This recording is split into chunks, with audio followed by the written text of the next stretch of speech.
Hello everyone, কেমন আছো তোমরা সবাই? আশা করছি ভালো আছো and welcome back to my another বিয়ে বাড়ি ব্লগ।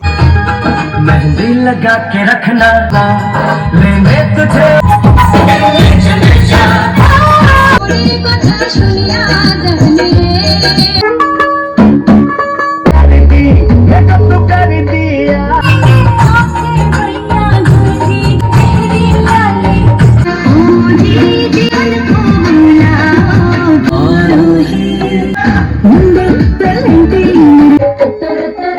তো এটা হলো আমার সম্পর্কে এক ভাগ্নি, মানে ওর নাম পায়েল, আর বাড়িতে আমরা টুলটুলি বলে ডাকি।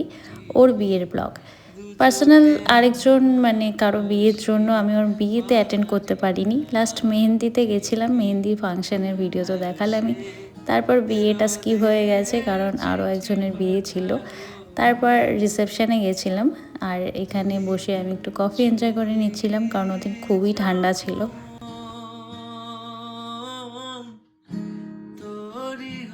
আমার মামাবাড়ির তরফ থেকে বিয়ে হলে মানে অনেক দিন পর পর সবার সাথে রিউনিয়ন হয়।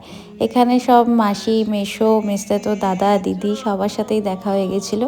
আর এই হলো আমার বেস্ট ফ্রেন্ড রাখি, যাকে তোমরা সবাই চেনো। রাখি কিন্তু শুধু আমার বেস্ট ফ্রেন্ড নয়, ও কিন্তু সম্পর্কে আমার ভাস্তিও হয়।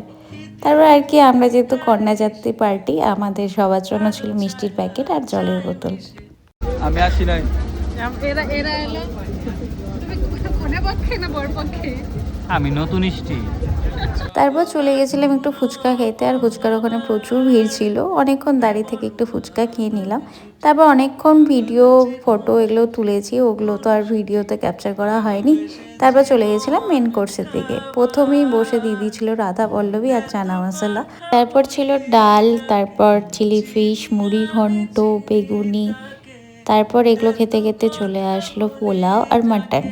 আর শেষ পাতে ছিল চাটনি, দই, মিষ্টি আর সন্দেশ, যেগুলো ক্যাপচার করা হয়নি। আর অনেকটা রাত হয়ে গেছিলো যেহেতু আমাদের খেতে খেতে, তখন দেখি প্রায় বিয়ে বাড়ি ফাঁকাই হয়ে গেছে, নাচের এখানেও কেউ ছিল না।